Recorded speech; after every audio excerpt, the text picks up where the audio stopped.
మనందరికీ తెలిసిన చిన్న చిన్న కథల్లోనే కొన్నిసార్లు అబ్బో జీవితానికి సరిపోయేంత పెద్ద సందేశముంటుంది. ఈరోజు మనం అలాంటి ఒక కథనే చూద్దాం. మనకి ప్రకృతికి మధ్య ఉన్న బంధం గురించి. ప్రకృతిని కాపాడటం అనే దైవిక బాధ్యతలో మన పాత్రేంటో తెలుసుకుందాం. ఈ వాక్యం చూడ్డానికి చాలా సింపుల్గా అనిపిస్తుంది. ప్రకృతిని కాపాడితే ప్రకృతి నన్ను కాపాడుతుంది. కాని ఈ ఒక్క వాక్యంలోనే ఈరోజు మనం మాట్లాడుకోబోయే సారాంశం మొత్తముంది. ఇది కేవలం ఒక మాట కాదు, మనకి ప్రకృతికి మధ్య ఉన్న సంబంధాన్ని గుర్తుచేసే ఒక శక్తివంతమైన మంత్రం లాంటిది. సరే, ఇక అసలు విషయంలోకి వచ్చేద్దాం. ఈ కథ వెనుకున్న పునాది ఏంటి? ప్రకృతి పట్ల మన బాధ్యతను ఒక విలువగా ఎలా చూడాలి? ముందు అది అర్థం చేసుకుందాం. ఇక్కడ మనం మాట్లాడుకుంటున్న మెయిన్ వాల్యూ ఏంటంటే ప్రకృతి పట్ల బాధ్యతగా ఉండటం.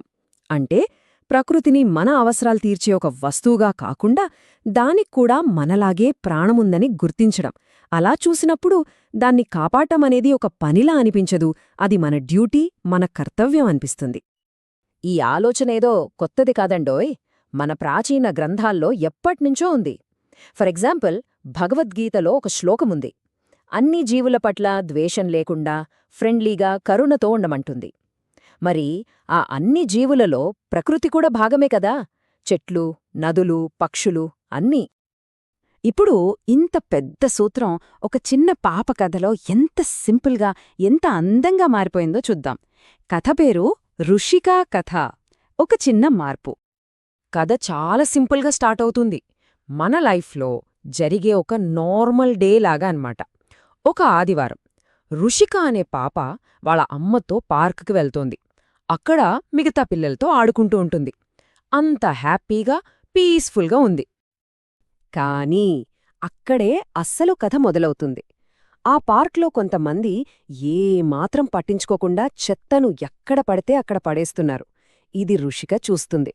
అంత అందంగా ఉండాల్సిన చోటు అలా మురికిగా అయిపోవడం చూసి ఆ చిన్నారి మనసుకి చాలా బాధేస్తుంది. ఇక్కడే ఋషిక ముందు ఒక పెద్ద ప్రశ్న. కళ్ల ముందు తప్పు జరుగుతున్నప్పుడు జస్ట్ బాధపడి సైలెంట్గా ఉండిపోవాలా, లేక దాన్ని సరిదిద్దటానికి ఏదైనా చెయ్యాలా? ఇది కేవలం ఋషిక ప్రశ్న కాదండి, మనలో చాలామందికి చాలాసార్లు ఎదురయ్యే ప్రశ్నే ఇది. ఆ కన్ఫ్యూజన్లో తన మనసులోనే చిన్న కృష్ణుడు మాట్లాడినట్టు అనిపిస్తుంది.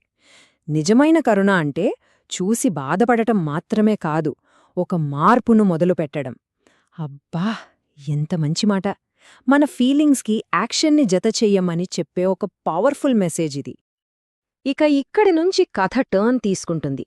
ఒకే ఒక చిన్న నిర్ణయం, ఒక చిన్న పని ఎలా ఒక పెద్ద మార్పుకు దారితీస్తుందో చూడండి. ఇది చూడండి, ఎంత సింపుల్గా ఉందో, కాని ఎంత పవర్ఫుల్గా ఉందో.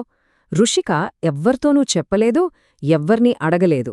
జస్ట్ కింద పడిన ఒక ప్లాస్టిక్ కవర్ని తీసి డస్ట్బిన్లో వేసింది. అంతే. ఆ ఒక్క పని. దాన్ని చూసి ఇంకో పిల్లాడు, వాళ్లను చూసి మరికొందరు. అలా చూస్తుండగానే పార్కంతా క్లీనైపోయింది. చూశారా? ఒక్క చిన్న అడుగు ఎంత పెద్ద మార్పుకు కారణమైందో. ఇదంతా చూసిన వాళ్ళమ్మ చెప్పిన మాటలు ఈ కథకే హైలైట్ అని చెప్పాలి. నువ్వు మాటలతో కాదు, నీ పనితో ఒక పాట నేర్పావు అని. నిజమే కదా?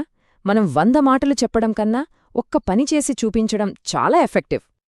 మరి ఇంత మంచి పని చేసినందుకు ఋషికకు దక్కిన రియల్ గిఫ్ట్ ఏంటి? అమ్మ పొగడత కాదు, తన మనసులో కలిగిన ఒక ప్రశాంతత, ఏదో తెలియని తేలికైన ఫీలింగ్. మనందరికీ తెలుసు, ఒక మంచి పని చేశాక వచ్చే ఆత్మసంతృప్తికి వెలకట్టలేం. అదే అసలైన రివార్డు. సో ఈ మొత్తం కథ నుంచి, ఋషిక ఎక్స్పీరియన్స్ నుంచి మనం నేర్చుకోవాల్సిన అస్సలు పాయింట్ ఏంటి? చూడండి, ప్రకృతిని ప్రేమించడం అంటే ఏదో కొండల్ని పిండి చేసేంత పెద్ద పనులు చేయడం కాదు. అదొక పెద్ద అపోహ. అది కేవలం మన డైలీ లైఫ్లో తీసుకునే చిన్న చిన్న జాగ్రత్తలు. అవసరం లేనప్పుడు లైట్ ఆపేయడం, నీళ్లు వేస్ట్ చేయకపోవడం, ఇలాంటి సింపుల్ పనులు. కథ చివర్లో చిన్న కృష్ణుడి మాటలు ఈ మొత్తం ఐడియాకి ఒక పర్ఫెక్ట్ ఎండింగ్ ఇస్తాయి. ప్రకృతిని గౌరవించే పిల్ల భవిష్యత్తును కాపాడుతుంది. ఎంత డీప్ మీనింగ్ ఉంది ఈ మాటలో. ఈరోజు మనం తీసుకునే ప్రతి చిన్న కేర్ మన ఫ్యూచర్కి మనం వేసుకుంటున్న ఫౌండేషన్ అన్నమాట. సో ఈ విశ్లేషణను ఒక ప్రశ్నతో ముగిద్దాం. మనందరి భవిష్యత్తు కోసం, ఈరోజు మనం మొదలుపెట్టగల ఆ ఫస్ట్ సింపుల్ స్టెప్ ఏంటి? ఒక్కసారి ఆలోచించండి. ఎందుకంటే ఋషికథ కథ మనకు నేర్పింది అదే. మార్పు ఎప్పుడూ ఒక చిన్న అడుగుతోనే మొదలవుతుంది.